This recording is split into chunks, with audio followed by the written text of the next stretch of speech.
Well, good evening and welcome to the City Council meeting for Monday, January 5th, 2026. We will begin with a roll call and determination of quorum. Lehman. Here. Maher. Here. Roberts. Here. Stroman. Here. Pettigrew. Here. Sechrist. Here. Beaverdorf. Here. Tamang. Here. Evans. Here. Meyer. We have a quorum. Thank you. Next, we'll have an invocation by Pastor Randy Phipps, followed by the Pledge of Allegiance. If you're able and willing, would you please rise? Oh, what a joy it is to be able to come and participate in public forum. And thank you to our mayor and our city council for the work that you do on the benefit of the citizens of Rapid City. And I'm going to ask that the Lord would bless every activity this new year and or the weeks, months, whatever lies ahead. So, Lord, thank you once again for this place, for these people, for this time that you know in advance of what the plans are. Lord, we pray for good things. We pray for great things here in Rapid City, Lord God. This is a wonderful place to live and raise a family and to do business and to, once again, this life that you've given us is precious. And we thank you today for these service people, for the people that they're serving and the community and the blessing that it is to be able to call Rapid City our home. Bless this time, bless this meeting. In Jesus' name I pray. Amen. Amen. I pledge allegiance to the flag of the United States of America and to the republic for which it stands, one nation, under God, indivisible, with liberty and justice for all. Thank you. Next, I'll entertain a motion to adopt the agenda. Got a motion by Evans. Do we have a second by Roberts? All in favor? Any opposed? The agenda is adopted. A couple of programming notes for you. Excuse me. On the presentations and recognitions, those will be swapped. The point in time presentation will be following the St. Thomas More recognition. But prior to that, we have, as you know, a special treat here today. And I'm going to go to our council member, Bill Evans, who would like to share briefly who we have here. Councilman. Yeah, thank you, Mayor. We have some members here from the Rushmore Music Festival, and this is a camp that runs year-round. In the summer, they present a very fine concert series. During the winter, they bring in students from across the country, and they have mentors and teachers here that come in from all over the place. The director, the first violinist here is Katie Smirnova, who runs the whole thing. Over there is Jeff Johnson on the cello, who's my dear colleague for many, many years here in Rapid City, retired from the Weather Bureau after like 35 years or so. And we have two students here. Over on viola on the far end, Asher, raise your hand. That's Asher, who graduated from Central a couple years ago and now is on full scholarship at the Great Indiana School of Music. And this is Manasseh Etienne, who is from Fort Lauderdale, studying here for the winter and will be auditioning for scholarships here. And I'll let Katie go ahead and introduce what they're going to play.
And that's for all of you people who think we only have agriculture here. We have other culture in Rapid City.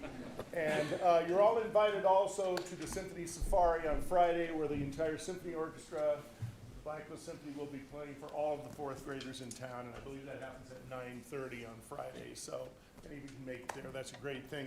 But this is where some of when we see money going for the arts, this is where it's going. So thank you, guys. Thank you for supporting the Bayland Project. We've been able to do about 24 community performances with various nonprofits, so thank you so much.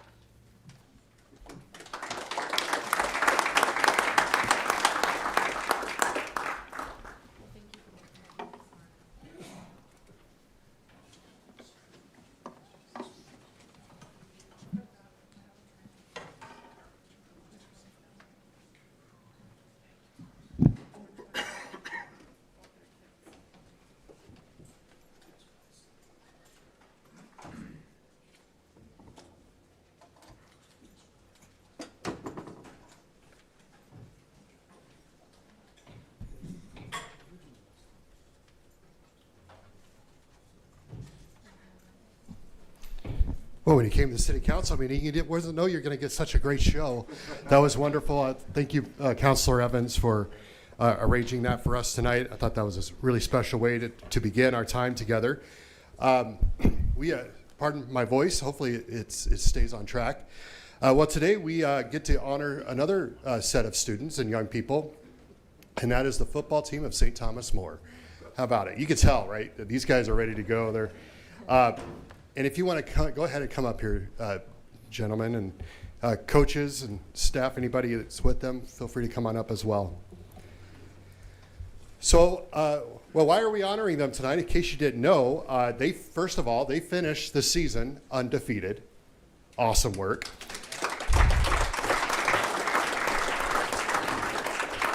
But we love to honor extraordinary achievement here, and they won the first state title in their program history, winning the state 11B title at the Dakota Dome in Vermillion back in November. So congratulations on your state championship. Feels pretty good, right? Yeah. They had runner-up finishes back in 04, 05, 06, 07, 09, and 2014. They were seeded number 2 heading into the state title game. The Cavaliers rallied from a second-half deficit and defeated top-seeded Elk Point Jefferson 48-38. So you came from behind, which is such a great life lesson for you guys, that in life, you're not always ahead. You got to work hard, work as a team, and you did that. They scored on all but 3 possessions, which included 1 punt and 1 kneel down, and only had 2 incompletions in the game. And I have some other highlights here. I feel like a sportscaster. I should turn into my sportscaster voice. Broden Sales. Broden, are you here? Broden.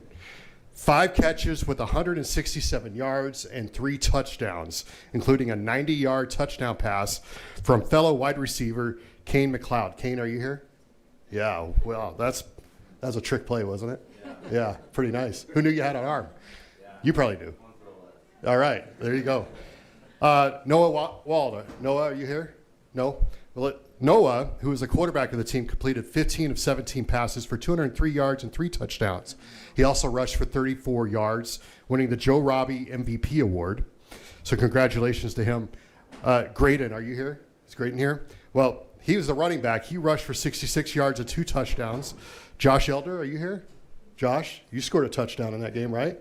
You look like a fullback or something, right? Yeah, you got that thing going on. They have a bend, don't break attitude from the Cavaliers defensive unit. Who are the defensive guys up here? Anybody play defense? Oh, you're all playing. You're good. Yeah, that's the way it should be. Stopped opponents from key plays and forced critical turnovers. Coach Austin Hagan. Coach, are you here? Coach, there you are, hiding out down there. I'm going to invite you over here, Coach. He's in his 3rd year as head coach of the Cavaliers. Of course, Wayne Sullivan was the coach prior to you. Obviously built a great program, but obviously you've done an excellent job molding these gentlemen, these young men, to win a state championship. And I'm sure as much as you want them to be great athletes, they want to be better men.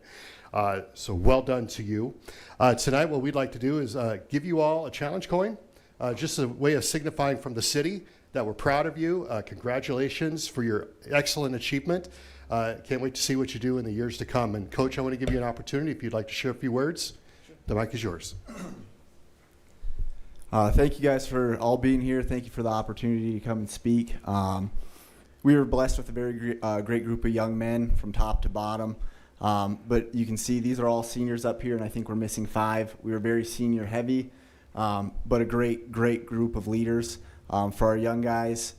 After last year, we lost in the semifinal game to Winter. The boys understood. I think the coaching staff understood what we needed to do to right our wrongs, to get back to that point and capitalize off that missed opportunity and give us an opportunity to get to the Dakota Dome. And our motto kind of after that game was burn the ships. We weren't going to leave any stone unturned and go to work every day, put our heads down, and just give 110%. And this group did that in the weight room, spring workouts, summer workouts, and then eventually into the fall. And good things happen. We were a very talented team, but beyond that, we were a very committed and hardworking group. And not only on the football field, but like I said, this is a great group of young guys that are committed to their faith, to their academics, and then obviously to their athletics. So like I said, we were very blessed. Very gonna miss these guys very much, but the foundation they laid and the young guys getting to learn from them, it means the world to our program. And hats off to you guys. Great job.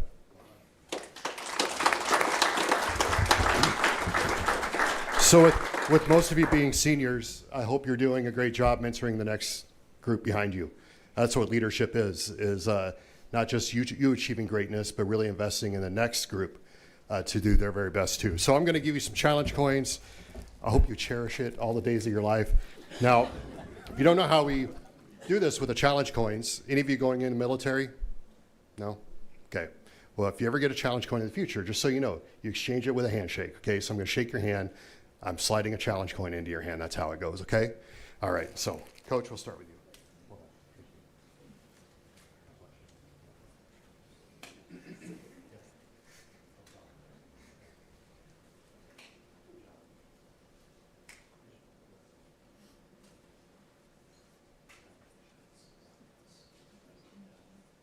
Shout out to the old line, too. Yeah. All right, thank you guys.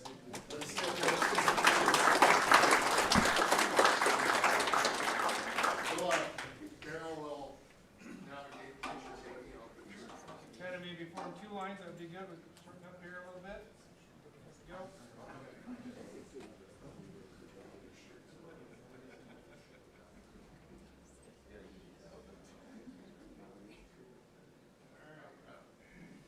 Looking good, guys. Thank you.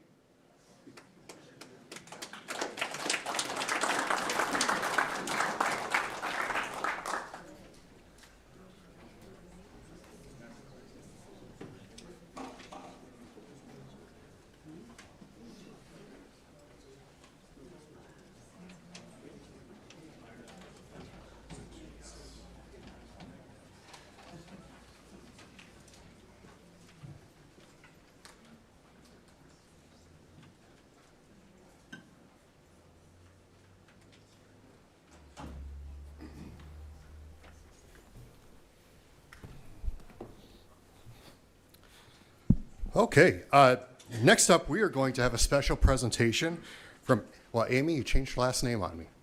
Congratulations, by the way. Amy Mikulak, is that how you pronounce it? Mikulak. Mikulak, thank you. She's with the Volunteers of America. She's going to do a presentation on the point in time count that we're about to have, as well as other updates as well. Amy, the floor is yours. Thank you very much for your time today. Some of you know me and some of you don't, so I'm going to just real quickly, my name is Amy Mikulak.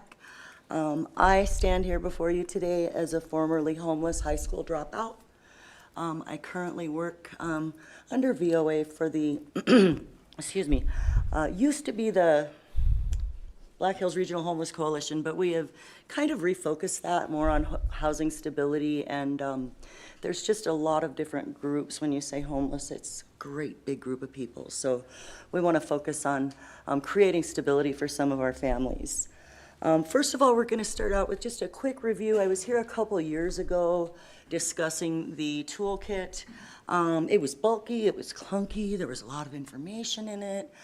We've streamlined that. We've brought that down to something that's a little more easily consumable for just anybody who's interested in the homeless housing stability issues in Rapid City. So there are several different, this is my first time using this presentation, so bear with me, okay? I'm going to go quickly through the PowerPoint. Obviously, everybody knows we have issues with affordable housing, whether you're employed or not. Housing's just a real issue across the country. Limited shelter capacity. I'm sure each one of the council members here have received phone calls about, you know, what are we doing with this homeless population thing that's going on? What are we doing? What are they doing? This toolkit is intended to tell people, inform people, and let them know we are doing things, what we are doing, how to access those services, where they are, who's doing what. The worst thing you can do to someone looking for help is say, oh, go talk to Lance. And Lance goes, oh man, that's not me. Go talk to Rod. And you have a person running around looking for all of that stuff. You have a public that wants to help these people, but doesn't know how. That's what this toolkit is intended to do. So it's education, it's awareness, it's intended for the community, the businesses. We have a text to give line set up so that we can, I wouldn't want to say target, but kind of provide an opportunity for our population that lives here and our tourist population to assist with homelessness in Rapid City in a way that's much more productive than some of the other ways that are currently available. And the one thing I do want to highlight here is there's one thing that I see is people seem to believe there's somewhere for everybody to go. There's one group of people where there is really currently nowhere to go in crisis, and that's families, unless they're in domestic violence, specifically intimate partner violence. So just a little bit more on that. When you have multi-generations living in a household and violence ensues, that is not the type of domestic violence that we have services for right now. We have services for intimate partner domestic violence. So if you're a family and you have other things going on and you need a safe place to go, there currently is no immediate thing to fill that need. We've addressed most of the other ones relatively well, but that one is really lacking at this point. So I just wanted to highlight that. And of course, healthcare and employment gaps. We could talk about some of these things all day, but I don't want to do that. We kind of look at, in the people that work in this field, kind of look at homelessness as 3 different levels.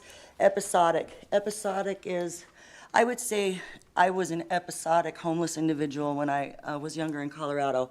I'd get a job, I'd work real hard, I'd get laid off, or I was young and made bad decisions and get fired. Now I don't have a job, now I'm homeless.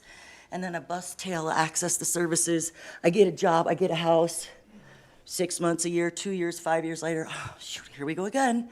Might have been my choice, might have not. Episodic, here and there. People that don't have long-term stability. And then we have our chronically homeless. This is the population that most of us see visibly on a daily basis in the Rapid City area. Currently, we have about 420, 30 to 50 homeless individuals in Rapid City. Any of your service providers, your police, fire department, I believe, will tell you that the ones you see on the streets that you go, man, we really need to help these people, or we really need to do something, that's only about 150.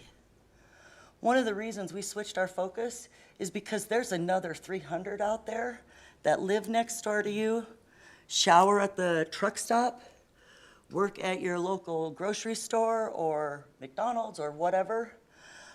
There's a whole group of people that are just continually struggling. They are homeless. There's, you know, you can go to Planet Fitness for $15 a month and take a shower. Okay, so I'm gonna take a shower. My wife is gonna take the kids to school.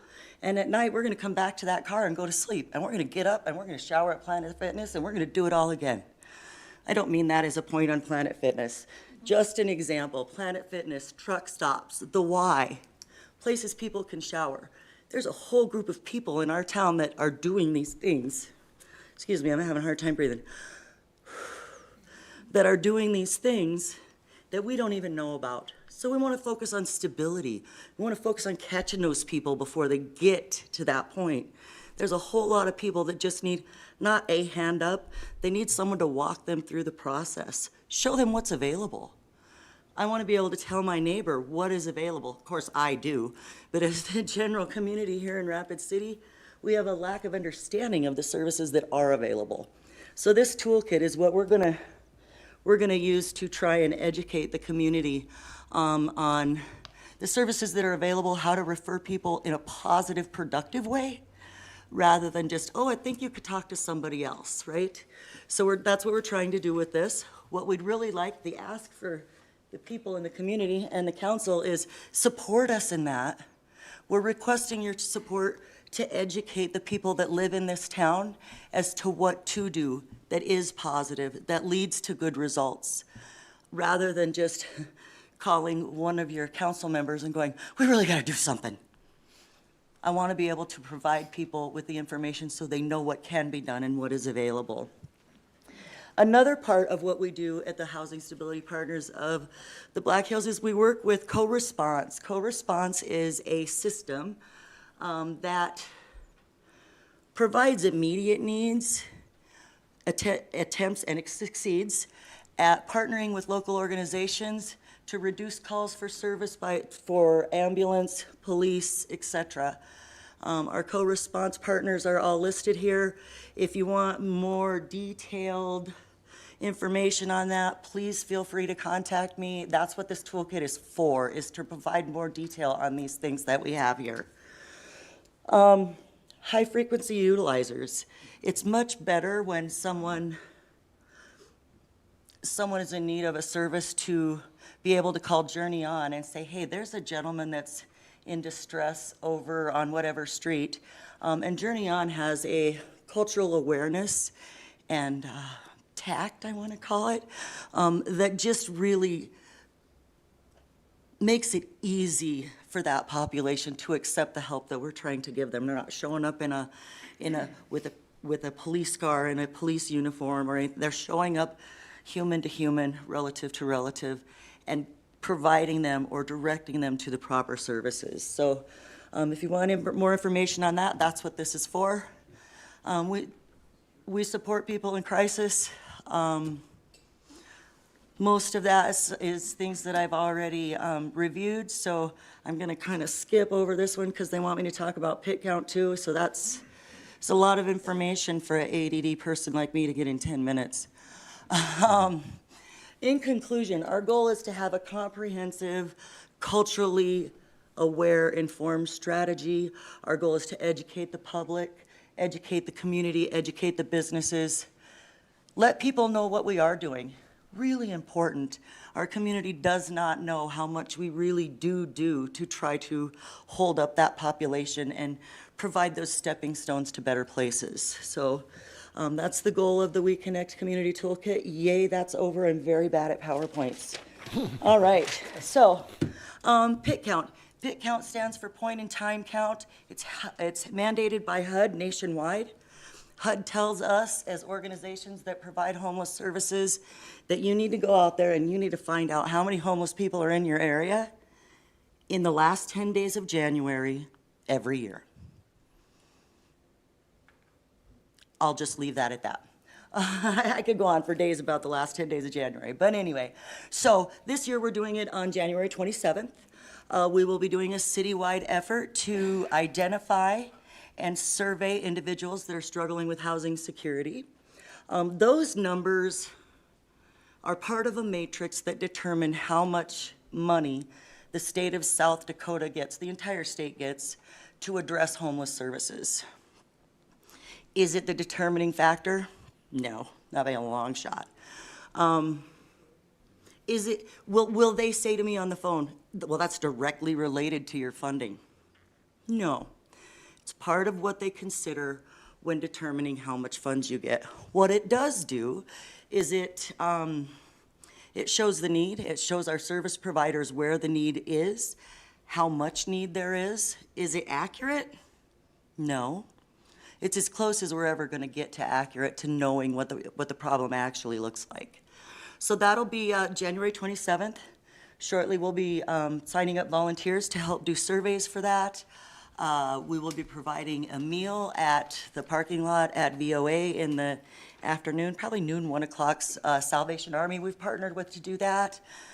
We will be providing some hats, gloves, blankets, things like that to individuals in need, and we do this every year. In addition to that, as an organization on this side of South Dakota, I am the administrator for the pit count for all of western South Dakota. We choose on even years to do an inadequately housed survey.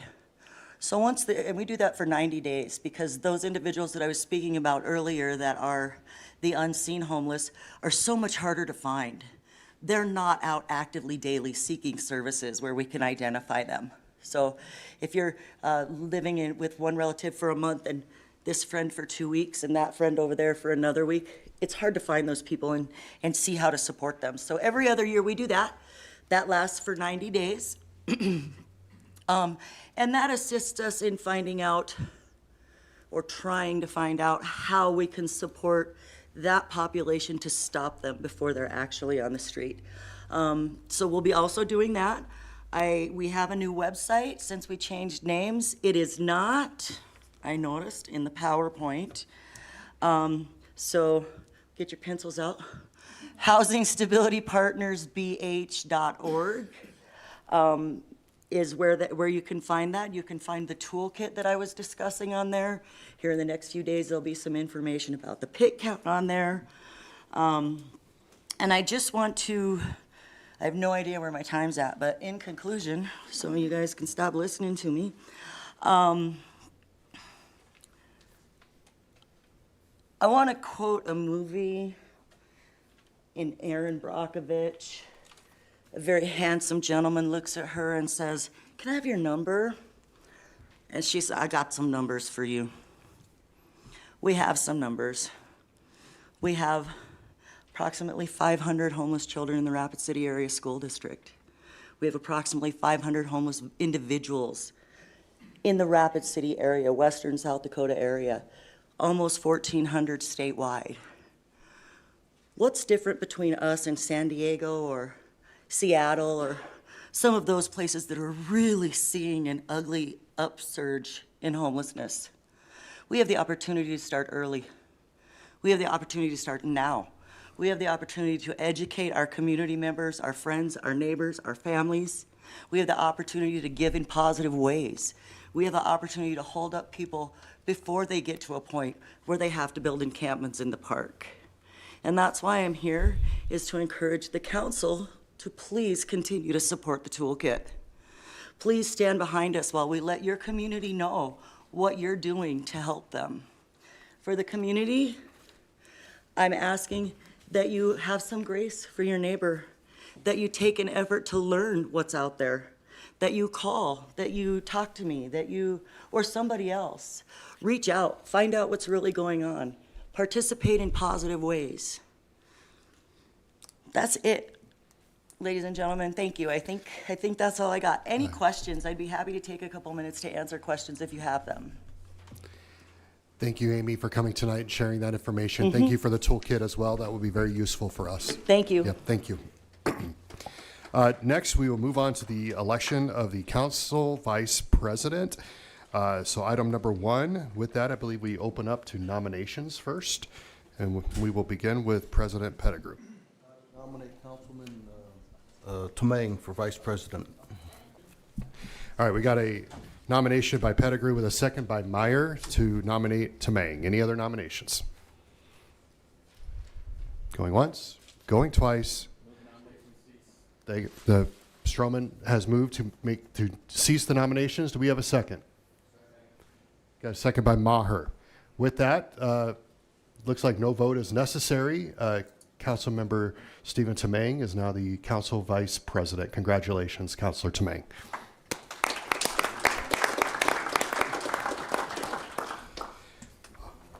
All right. Now, we will move on to general public comment, a time for members of the public to discuss or express concerns to the council on any issue not on the agenda. Action will not be taken at the meeting on any issue not on the agenda except by placement on the agenda by unanimous vote of the council members present. I do have a handful of speaker request forms. So I'll say your name, and I'll also let the person who's on deck know that they're on deck so they can kind of get themselves together. As a reminder, you have 3 minutes. The timer is right above me here. We will begin with D'Amico Rodriguez, followed by Daniel Mullally.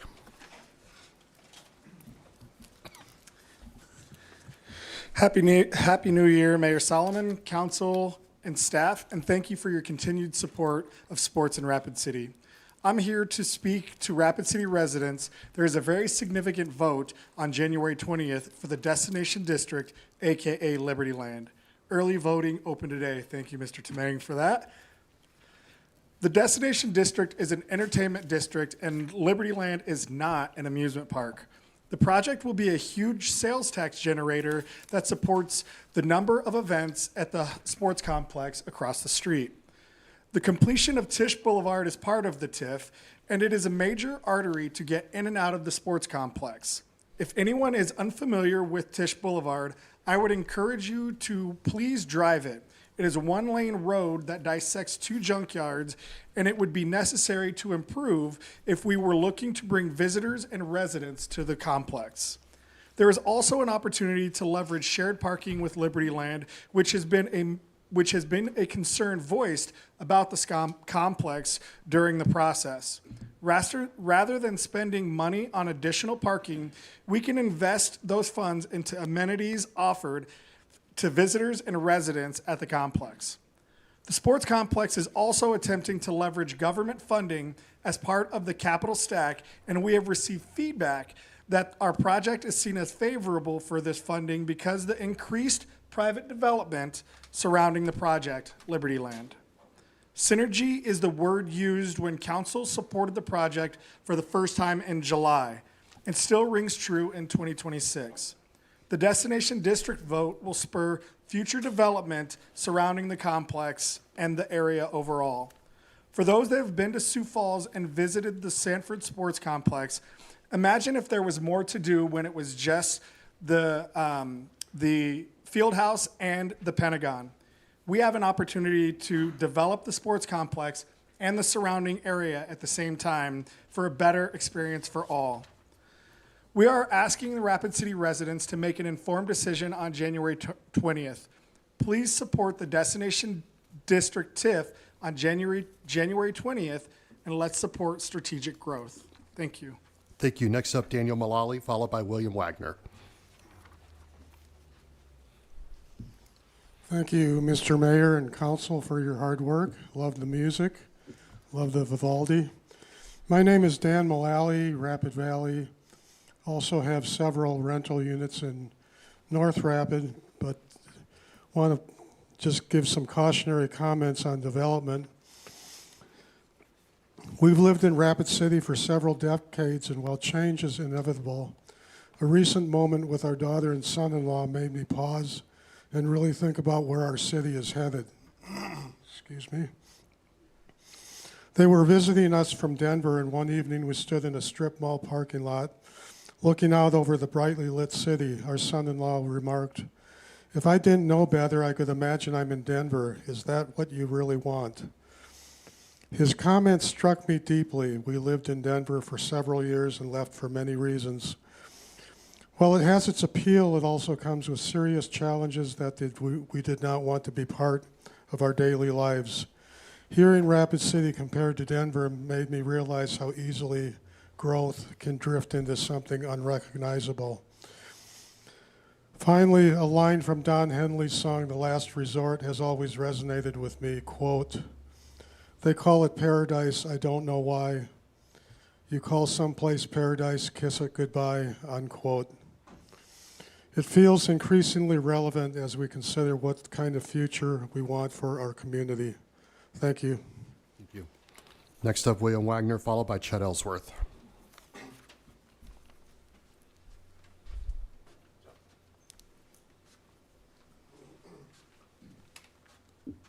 How y'all doing, city government? William Wagner, Y'all don't know me for anything. I done a lot of investigations, took out a chief of staff, director of the VA, Vision 23 director who oversaw $6.5 billion. I've been kind of busy, that's why I haven't been here. I have invoked 4 federal foreign investment investigations. We have 4 different countries here around Rapid City. But tonight is about the TIFs and stuff. I'd like to invoke and get it on record the Sunshine Law, South Dakota Codified Law 1-27-1, where we could get all information on the TIFs and the sports complex, including emails. You know, we're requesting this so we could do some information and research, because I see how things have been moving. I've brought up Article 12, subsection 3. Y'all laughed it off, and it's all about bringing integrity and educating my peers here how to do things, as educating myself at the same time. And with that, I quit. Thanks. All right, next up, Chet Ellsworth, followed by James Bialotta.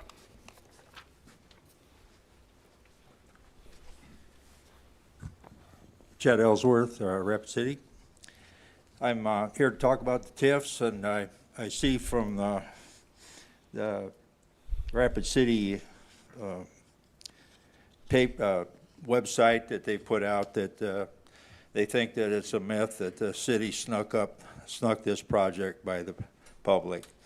And I'm here to testify, and I've looked a little bit of this stuff up, and I do see 3 or 4 times where the city did that. In 21, they took our separation of powers away from us. Everybody voted on that back then. In 24, the Vision Fund had a city committee that oversaw that fund, and it was voted out. And by the way, a good shout out to Mr. Pettigrew and Greg Stroman, one more, Bill Evans, on trying to fight that thing. They got beat, and so there's no more citizen committees, except the ones that are dreamed up by the mayor here for opioid, which you can't get into. Nobody knows what's going on those. I'm really here to talk about the ambush on August 27th, where Ms. Meyer was the deciding vote on a committee that kept out Mr. Pettigrew, Mr. Stroman, and Mr. Evans from voting. And I see that there's a lot of people that have signed on to this website. They all knew about all 3 of these ambushes. They're all involved with it. And I am talking to the people that are involved with this right now, and so I'm going to ask if there's any recusals, if we can get the people to recuse that are part of Team Rapid City to recuse for my comments on this, on the issue that occurred August 27th. If you refuse to recuse, all the signers of the Team Rapid City web public service will be held for abuse of the tax system. I'll forfeit my time, and I'll take this all to the sheriff. Thank you. Thank you. Next up, James Bialotta, followed by Eileen Desmond.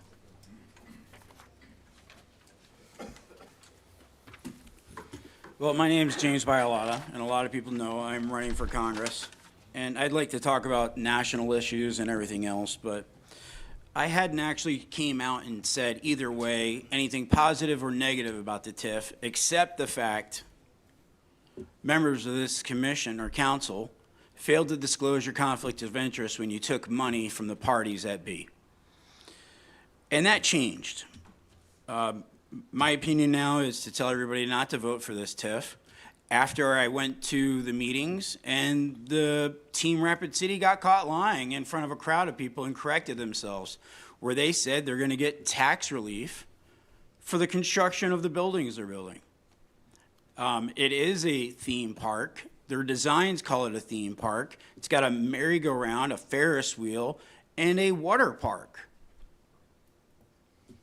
I am sick of the lies, and there's members on this council that have gone with it and promoted those lies, and it's disgusting.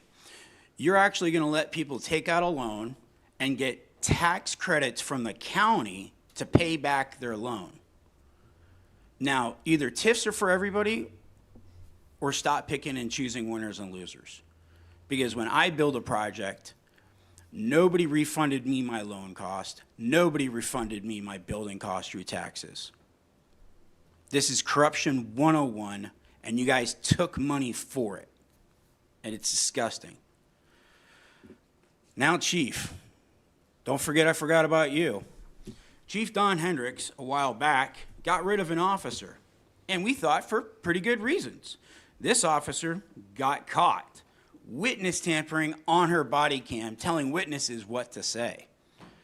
That's a 10-year felony, ain't it, Chief? If that wasn't bad enough, she got caught lying in court on the stand. The judge even wrote in his memo that she was candor in changing her story. Well, that's a class 5 felony, 5 years in jail. And for some reason, she was released. And we thought for good reason. And she went on the stand at trial and committed perjury again, which is just lovely. That's a class 3 felony, 15 years. And what I can tell you is that this is what the officer said. When asked regarding what she told other officers, when you tell somebody something that isn't true, that's a lie, right? And she testified, not if they don't know if it's a lie. Let me repeat that. An officer said, not if they don't know it's a lie. You can lie to people. And then, Chief, you hired her back, Jamie Two Bulls. She shouldn't be certified to hold a pen and pad. You let a lying cop back onto your force. You're disgusting. And your moral compass, I'm surprised you make it to the car. Mr. Bialotti, your time's up. Next up is Eileen Desmond, followed by Sam Brannon. Hi, I'm Eileen Desmond, and I'm a resident of Rapid City, Ward 1. In this new year, I'd like to ask the City Council to consider creating a committee to include landlords to look at the cost of rent in Rapid City. We are a tourism area, and yet the people who are on the front line of making tourism work, such as hotel housekeepers, food service employees, and retail employees, are being mistreated by all of us. In early 2022, most of the landlords in our area increased their apartment rents by $400 a month. No reason, just because they could. That took our apartments ranging from $650 to $800 to now in the range of $1,200 to $1,450. We all know that our frontline employees can only afford $650 to $800 a month in rent, and yet we've doubled that. Housing and Urban Development, HUD, defines affordable housing as 30% of your income. Most apartments in our town are advertising affordable housing at 60%. You can't feed kids when you're paying 60% of your income on rent. In order to afford a monthly rent in Rapid City of $1,294, you have to have an hourly wage of $26.77. Our state hourly wage just went to $11.85. As we know, increasing minimum wage doesn't help our frontline employees. The economy is like a canoe on water. We keep raising the minimum wage, we keep raising everything else. But the realistic charge is we have to change this town for frontline employees to survive is our real answer. I volunteer for an organization that gets 22 calls a day to help with rent, mostly paying $1,400 a month as a wait staff or a hotel housekeeper. And they take these unreasonable, inhumane rent prices to have a roof over their head, and they just think they'll work as many hours as they can. But then there's the other glitch. You can't have a second job to help pay your rent when your hours are cut back at work. Once your employee in town here finds out you're applying for a second job in the kitchen or housekeeping, they fire you because they want you available 24/7. One single mom shared that at her restaurant interview, she said she can only work Saturday and Sunday because that's when she has solid childcare, and that would make great sense. Restaurants need you on weekends. They called her to come in on Friday. She said she couldn't. They fired her over the phone. Our next issue is our frontline people who help with tourism have to work nights and weekends. We don't have public transportation nights and weekends to get them back and forth to work. If they call in because their car won't start, they get fired. If they call in because their friend who's supposed to pick them up never showed up, they get fired. It's like the old off with their heads. There is no compassion at all. We need public transportation nights and weekends. I think New York City solved this problem by hiring off-duty cops to drive the buses. You know the definition of insanity, and we've got it going on here. It's a new year. Let's start with the rent insanity. I'm asking the council to connect with the landlords to see how we can help make life better for those who make the tourism industry a success. Thank you. Thank you. Next up, Sam Brannon, and that'll be the end of our general public comment. Well, thank you, Mr. Mayor and City Council and staff. I'm glad I'm here because I want to thank you. I'm going to appeal to all of the cities in Rapid City, all the citizens of Rapid City. There's only 26 meetings a year. Come out and say thank you to these wonderful men and women who put their lives on the line every day in these city council member meetings. I am disappointed that I'm sitting up here, that it's caused by me. I'm the one that brought Liberty Land here, and I'm so sorry you guys have had to go through this for 7 years, because it's not your fault. It was my fault to do something big for Western South Dakota. And I'm still really proud of what we tried to get done here. We have a vote that's coming up. But it's been fun working with all of you, and I want to say what I've observed about you, okay? That's my 2025 to you. 1, you show up. Because you show up, others will follow. Thank you for doing that. 2, it's the little things. Thank you for bringing Randy in to pray. Bill, thanks for bringing the strings in today. That was really cool. It's the Pledge of Allegiance, the prayer at every meeting. And yet, at the same time, every time that you have the little things, you add a smile, you add a kind word. And thank you for that, because you're not hearing a lot of them from us, which is sad. From the silent majority, please come out and say kind things to these people. 3, you lead with empathy. You embody the importance now more than ever to appreciate your constituents, the community, your staff. They are going through difficult things. And I know they're going through difficult things. And whether you agree or not, you should be saying thank you. So thank you for everything you're doing. Whether I agree or not, we should be saying thank you. And 4, to me, you demonstrate in every meeting clarity, and that's key. You make tough decisions. You explain the trade-offs. You try to align our expectations on what you are supposed to be doing and what you're not. You learn from the losses and you celebrate the wins. So for me, I hope the silent majority I'm speaking for is thank you for what you're doing. I hope you hold on to your courage and your clarity and your conviction in 2026. And I hope you celebrate the attributes that have made you great leaders and have made those people follow you and vote for you to be city council members. And that's your integrity, your ability to decide, your knowledge, your endurance, your self-awareness. And to me, that's why we elected you, is for your experience and expertise, and thank you for handling that. I believe you're genuinely looking out for everybody in Rapid City, not just the welfare of Rapid City itself. And thank you for that. So I do hope, as we await the citywide decision in the upcoming election on January 20th, I hope that the citizens follow your lead and vote yes. Either way, the fate of Liberty Land is in the city residents' hands. It will either happen or it won't after January 20th. I understand that, but I hope this doesn't stop here with the thank yous. I hope for the rest of the year, the citizens come out and say thank you for everything you do. Have a good 2026, and I appreciate everything that you've done in the last 7 years. Thank you. Please, no applause. On that note, while we conclude public comment, it's a good reminder for everybody that the early voting is now underway. You can vote remote over at the county administration building early if you'd like, to not wait till January 20th. You never know what the weather's going to be like on that day, so go ahead and make your vote count. With that, we will close the general public comment and move on to non-public hearing items 2 through 37 and open public comment for items 2 through 36. I have one speaker request form for these items, and that's for item 27. And once again, Eileen Desmond. Eileen, I have you for item 27. You too. Thank you. And of course, 3 minutes once again. Yes, sir. I want to speak about the Journey On Safe Passage Walking School Bus proposal for Wilson Elementary and Wilson Park area. I'm very impressed with Journey On and the leadership and what they've done in the past. I have no problems with them and what they propose here, but I quote, "This proposal responds to ongoing community concerns regarding student safety before and after school, particularly related to activity occurring in and around the adjacent park and surrounding public spaces during school transition times," unquote. I think we should always keep our children safe. Every child in this town deserves to be protected. But now you're going to spend $46,000 to accomplish this, rather than admit that what we need is a day center for our unhoused residents.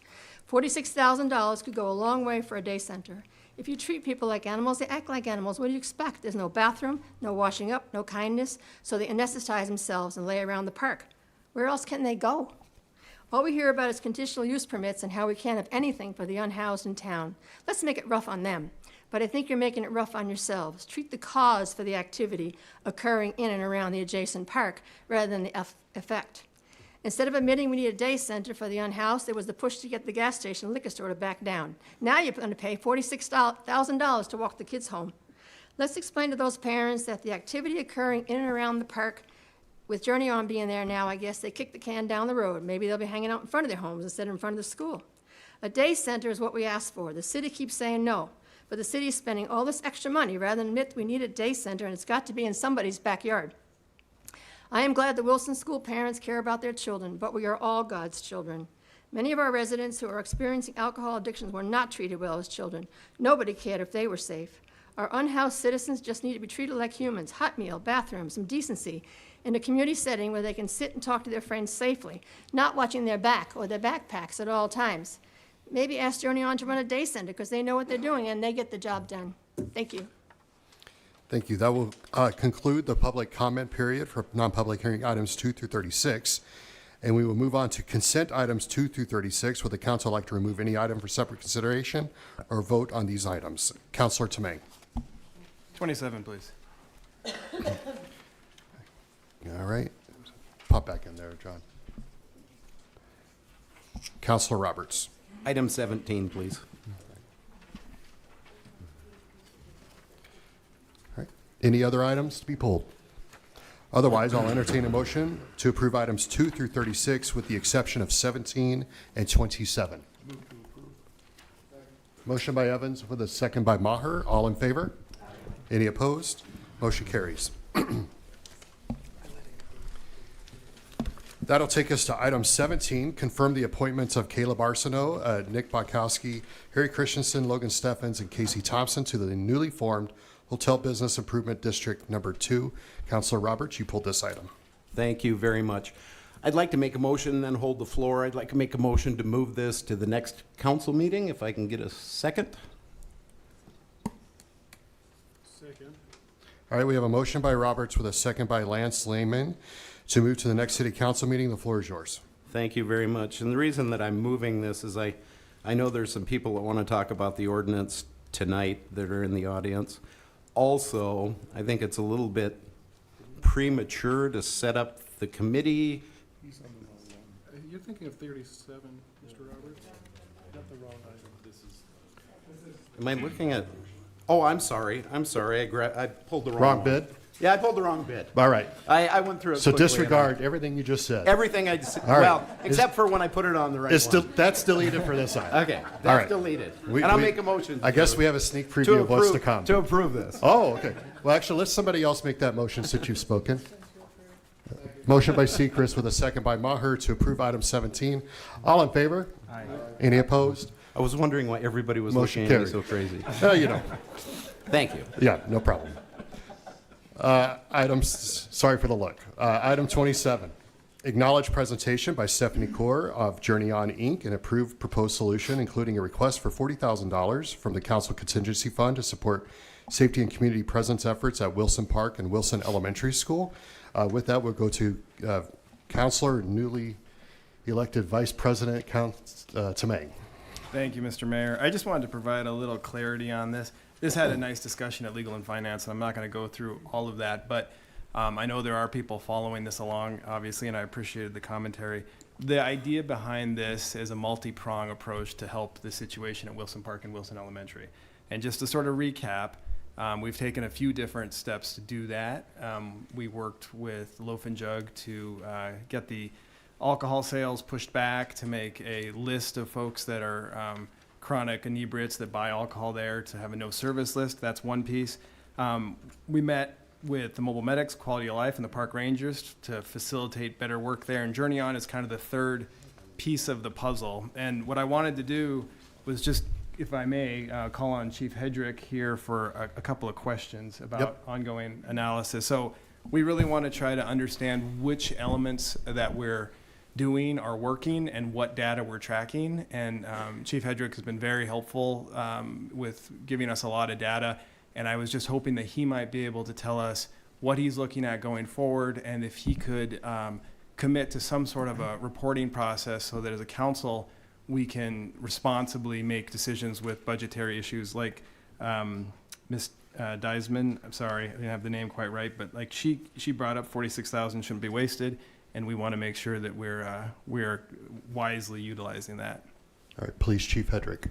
You bet. Well, and before I get into that, I just want to mention some of the work that we've already been doing with Journey On up in our northern neighborhood at General Beadle, Knollwood Elementary, and North Middle School. We've had a great working relationship with Journey On with the Safe Passages program, where they encounter 600 to 700 youth daily up in that neighborhood, working with the folks as they come and go to school there, and have had good interactions helping keep that neighborhood safe. So I think we have a good model that we can build upon up there already. And good statistics already. The folks that are doing that work with our youth outreach program believe that we can build upon that. So for us, I think it's pretty easy for us to keep an eye on the data as we collect it and move forward. Keeping an eye on calls for service in general in that neighborhood now and moving forward, and specifically focusing on addresses like Wilson Elementary, Wilson Park, as well as a more general search for a block radius around that neighborhood. And, I think we can work together with Journey On moving forward to keep track of not only what interventions that they're having in that neighborhood. And 6 months from now, I think we can come together and present all the work that we're doing to provide an update to the council is, I think, kind of our game plan. Thank you. No, that's perfect. So we'll have a plan in 6 months, and we'll see what's working, and we'll address it as a group. So with that, I guess I yield the floor. So we were looking for a motion for item 27. So motion by Maher with a second by Meyer, or was that Bieberdorf? All right, we're going to give it to Bieberdorf. Bieberdorf made the motion with a second by Meyer. All in favor? Any opposed? Motion carries, and that will take us to the end of the consent items 2 through 36. We will move on to non-consent item 37, and we will open public comment for item 37. I do have speaker request forms for that item, but before we do that, our finance director, Daniel Ainsley, has a brief overview about this item. Thank you, Mr. Mayor. We have a quick presentation.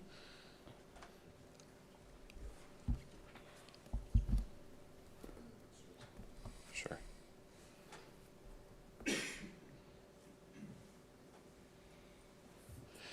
Thank you, Mr. Mayor. The item before you is just holding the public hearing for the proposed Mount Rushmore Business Improvement District.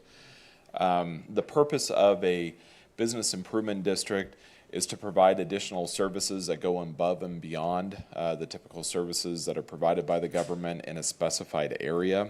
When that is done, what happens, property owners within a business district come before the council, and they go through a series of actions and requests that a district be established. This process began almost a year ago with several different businesses asking for this to be looked at, and the businesses, or the council did authorize appointing a business improvement district board. That board is comprised of 5 different individuals that represent different properties that are within the district. They did review some of the needs of the area and came up with a plan. And in order to implement that plan, they are looking for an assessment. The uses of the business improvement district, or the proposed uses, number 1 would be for security. Already the council has been discussing some of the security issues throughout the area. Their current business alliance does receive some funding, some donations from individuals, and they have been using those funds to contract with private security services to do some additional patrolling in the area in response from businesses who have been requesting for additional patrols at different times of day. Those needs have been increasing, and with that, the donations have not met that increased demand. And so that's the primary use of it. Beyond that, there's also a request to do some additional work for the landscaping in the area, in particular the rain gardens that were established or that were constructed when the Mount Rushmore improvements were made by the DOT about 10 years ago. When those improvements were made, there were 11, I believe, rain gardens that were established. There has not been uniform maintenance of those gardens. When they were constructed, it was stated that it was going to be the responsibility of the landowners to maintain that. Some landowners have, other landowners have not. And looking at this important commercial artery in our community, the Mount Rushmore Road Bid Board has requested that there be more unified maintenance of that in order to make sure that it's presented as a welcoming environment for the community. And then also some additional holiday decorations. So just next we have a series of pictures that show some of the before and after that occurred during this this reconstruction of Mount Rushmore Road. I think when you look at it, you can see that Mount Rushmore Road overall has had a substantial improvement. I think the top photos were from '07, and then the bottom photos were from last summer, all on Google Maps. But you can see some substantial improvements that have been made to the corridor. And from hearing from the Mount Rushmore Road Business Improvement District, their main goal is trying to protect this investment that has already been made. The Vision funds donated or put in, I believe, almost $5 million towards this, and then the DOT put in more than $20 million for this. And with that, the council just needs to hold the public hearing, hear input from those who are in favor as well as those who are opposed, and then after which we would just be seeking direction from the council if you would like us to proceed with developing an ordinance that would actually implement that. That would take some time to write the ordinance. If the council does direct us to begin drafting that ordinance, it will be presented to you in an upcoming council meeting, and just like any ordinance revision, you would have to vote in the affirmative twice in order for it to be effective. Thank you. Thank you. Next, we're going to move on to the public comment period. Director Ainsley will be available for questions if anybody has it when we get to that item. The first speaker request form is from Susan Jones. Susan, you have 3 minutes. You'll be followed by Lacey Sosa.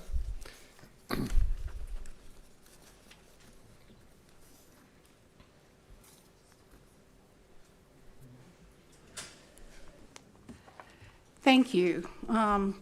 I've been a property owner for 38 years on Mount Rushmore Road. Appreciate the time. I have not been aware of any of these happenings or anything because I am not running my business anymore.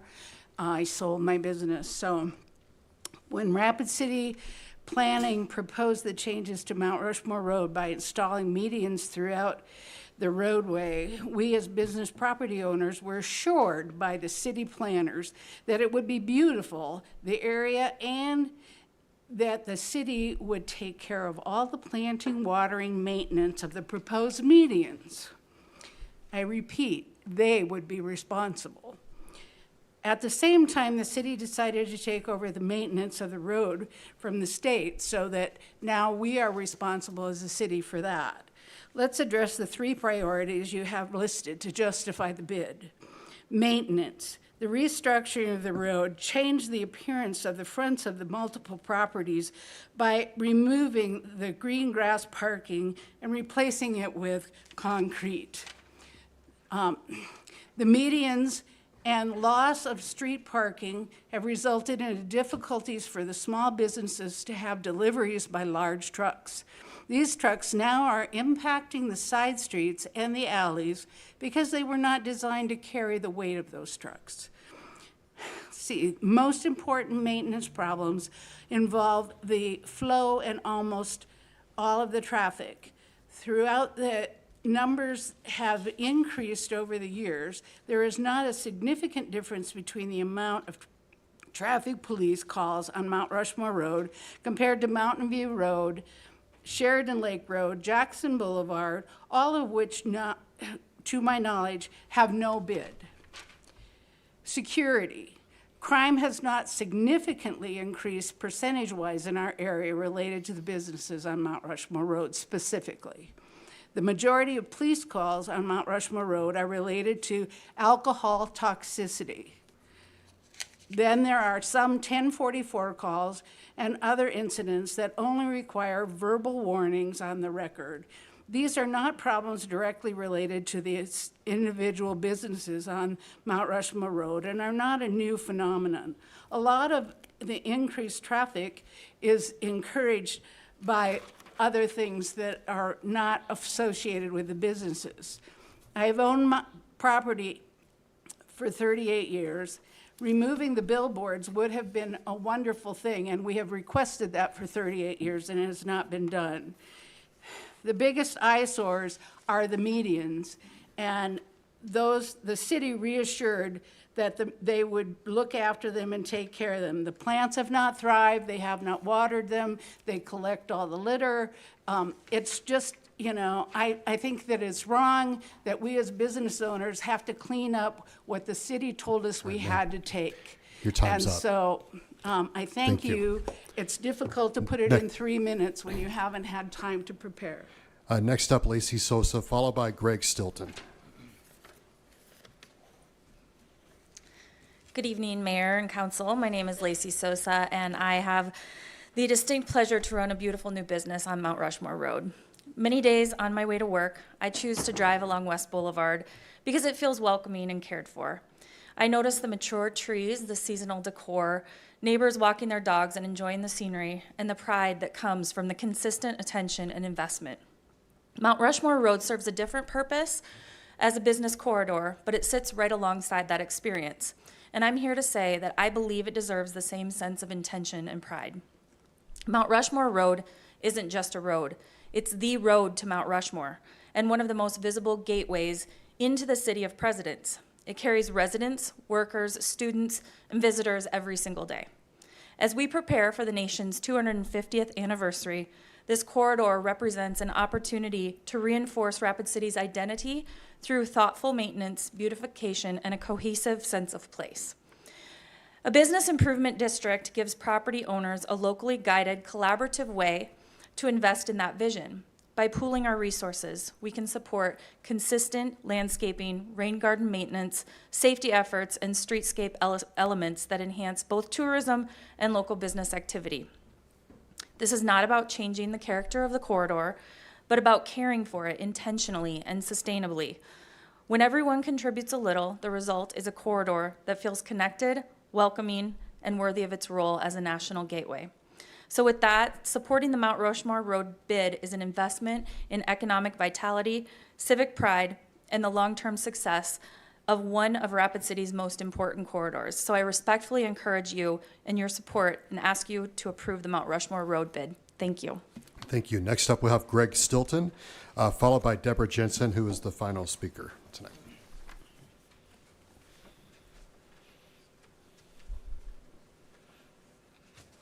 Thank you. My name's Greg Stilton. I'm the owner of Rushmore Real Estate Group. I'm a business owner on the Strip and a property owner not only in Mount Rushmore Road but within the West Boulevard district on the west side of Mount Rushmore Road, and I own property on the east side of Mount Rushmore Road. I stand firmly against the proposed resolution number 2020-141, which seeks to establish business improvement district. The resolution includes the specific tax increases. Now, you can call it a bid, you can call it whatever you like, it's a tax increase. And it balances out to about 10% tax increase.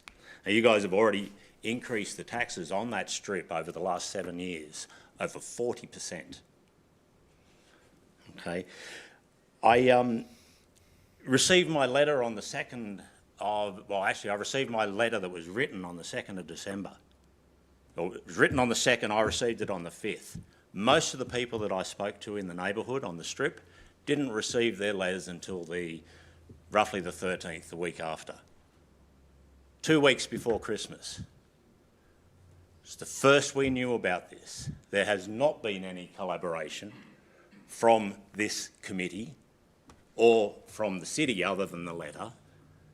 There's been no buy-in by any of the participants that I'm aware of. I wrote to every member that I could find, every property owner on the Strip. And on behalf of the property owners, I'd like to strike down the resolution.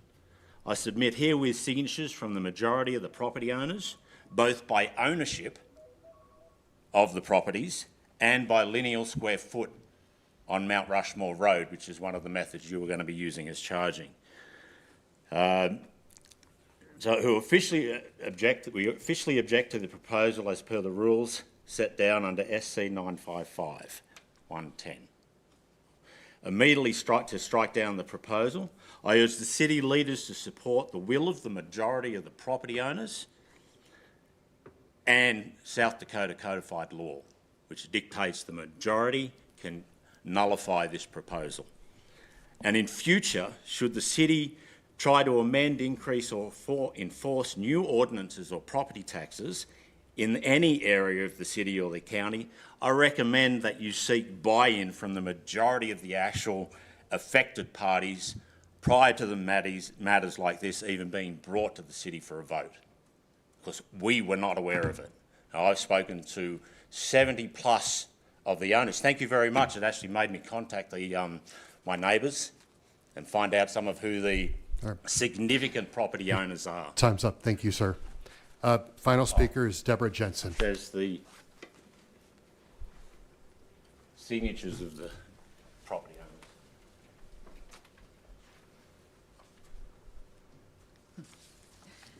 Good evening, Mayor Solomon and members of the City Council. I'm Deborah Jensen, the president of the Mount Rushmore Road Group, and I'm chair of the Mount Rushmore Road Board, bid board, and there are members here tonight from each.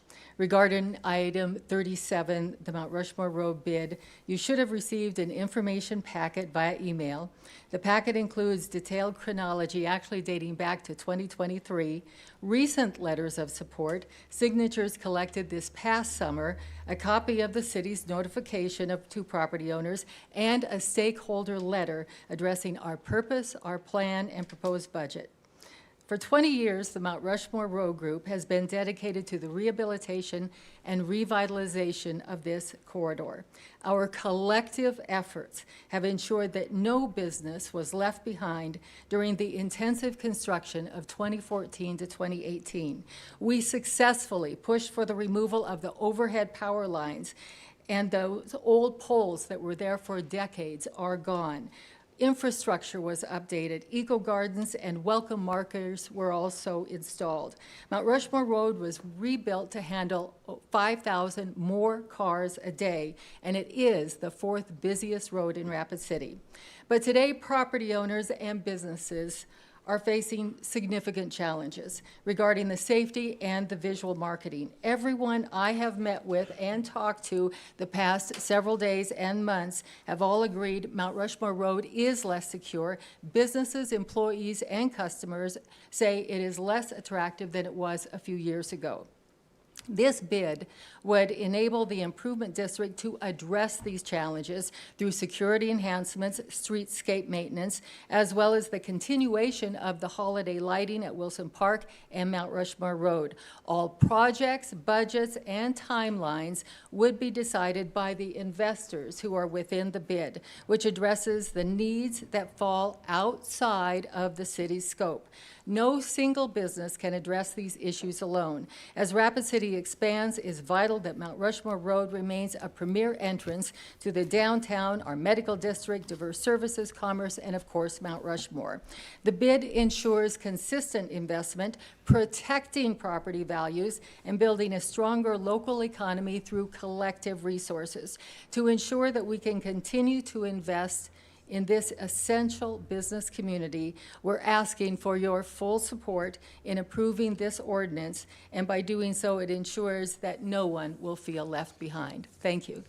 Thank you. And I did receive just now received a speaker request form for item 37 from Sam Fisher.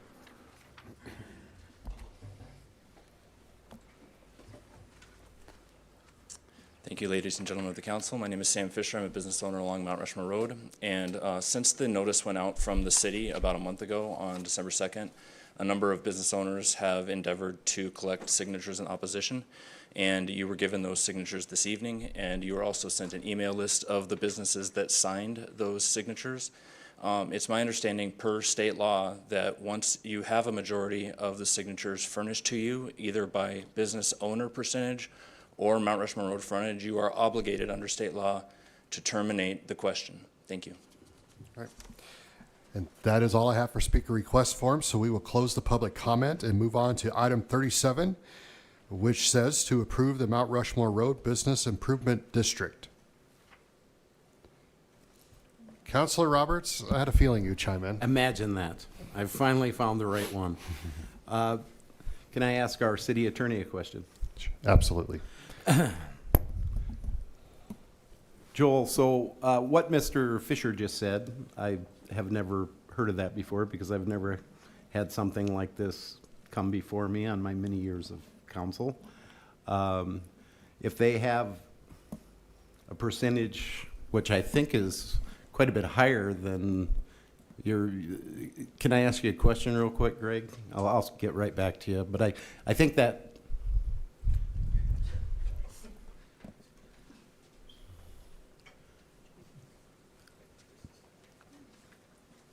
Yes, sir. I think you contacted 70+% of the property owners. We contacted as many of the owners as we could. Obviously, there's over the Christmas break, they're very difficult to get into some of the corporates. Overall, we have in excess of 60% of the property owners by ownership. We have over 60% via lineal square foot. In addition to the signatures that we have there, we have a number of verbals, but because they're in Florida on Christmas break still doing whatever, they haven't been able to get signatures to us. So they aren't in that, but we still hold a majority over the top of that. Just for public knowledge, how many signatures is that roughly, do you know? I didn't bring it with me, but there's 84 properties, and I believe we've got close to 60. Okay, because I've seen 5 signatures in support, or I mean 5 letters in support. And they're the committee members, and they're not property owners.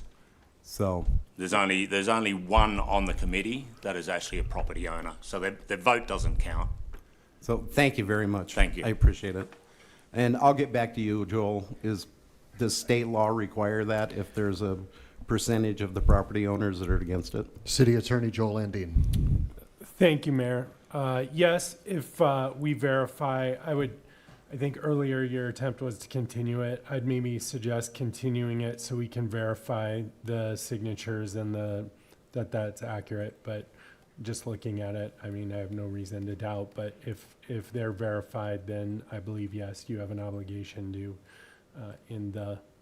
not adopt the resolution or just put it into the district. Well, I'm going to get out, and I hope somebody comes in and makes a motion to move this to the next council meeting so we can verify those. Okay, we're going to go to Councilor Lance Lehman. Thank you, Mayor. I'd like to make a motion to move this to the next council meeting. Okay, we got a motion by Lehman with a second by, was it Stroman or Tamain? All right. The VP, all right. So that's the motion on the floor right now, and we will go to Councilor Stroman. Thank you, Mayor. And I've heard from several businesses and property owners, both for and against, and I've also heard some that just weren't aware that this was even happening, and I don't know why they weren't aware, because I do understand that the notices were sent out and so forth.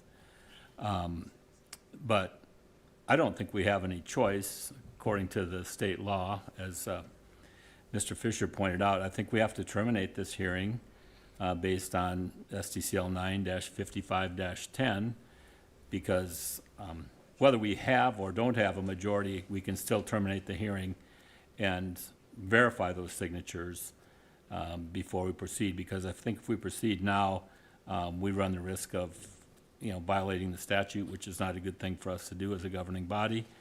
And so whether you think the bid is a good idea or not, I still think we have to do this procedurally before we can have a decision made on this. So I'm going to vote in favor of the continuance. Thank you. Yield. Thank you. Councilor Evans? I'm going to vote in favor of the continuance as well, but I want to make a comment that back when the DOT and the city decided to rebuild Mount Rushmore, those of us who remember, it was all headlined as a beautification project, but I think it turned out as an uglification project, and I think we should start using that term, because as I recall, even Black Hills Energy had offered to replace trees, and I think not a single tree was purchased by Black Hills Energy to replace the large trees that were chopped down. So it was not a good design, but it went ahead, and this happens all the time with Rapid City and the DOT. It happened with the overpass that they rebuilt there on Anamosa Street going over I-190. We tried to get some beautification money on that. They wouldn't do it. The intersection up on LaCrosse Street, everybody hates that. It's filled with concrete. We tried to get beautification money there. For some reason, they have a policy in this state that beautification money is all the responsibility of the local government and not the state government, because that doesn't wash in Wyoming. It doesn't wash in Colorado and Minnesota when you see these beautiful interchanges and everything being built by their Department of Roads. So I think we need some changes there in Pierre. But as far as this thing goes, I don't know. I'm having a little trouble with using property taxes to fund this. It seems like every month our sales receipts come in higher in terms of our sales tax revenue. And I would think we could come up with a proposal that would dedicate part of the money generated by those very businesses that collect that tax on Rushmore Road, dedicate that money to a point, limited by whatever, and then beyond that, the rest goes into the general fund. Then we could fund this project, which is obviously needed, because she's right. This is a national gateway to an important thing. And I think a different funding source is probably what we need to do. So I hope we investigate something like that moving forward. Thank you. Thank you. I have no other speaker requests in the queue. So the motion on the floor is to continue this to the next city council meeting to verify the information provided tonight. All in favor? Aye. Any opposed? Motion carries. That takes us to the public hearing, item 38, and we will open the public hearing for item 38. I have no request forms for that, so we will close the public hearing on that and move on to item 38, which is the alcohol licenses. Do we have a motion? Got a motion by Tamang with a second by Roberts to approve item 38. All in favor? Any opposed? Motion carries. And with that, we will move. That will take us to the end of the consent public hearing calendar. We will move on to the bill list. And with that, we'll go to Finance Director Daniel Ainsley. Thank you, Mr. Mayor. The bills tonight total $10,596,362.66. Quick question. Do we have to separate that out? No, we have nothing on this bill list. Thank you for, just wanted to verify. just looking out for everybody. All right. Do we have a motion to approve the bill list? Motion by Maher, or motion by Callie Meyer, and a second by Kevin Maher. All in favor? Aye. Any opposed? Motion carries. Do we have a motion to adjourn? Got a motion by Pettigrew with a second by Evans. All in favor? Aye. Any opposed? We're adjourned. Thanks, everyone.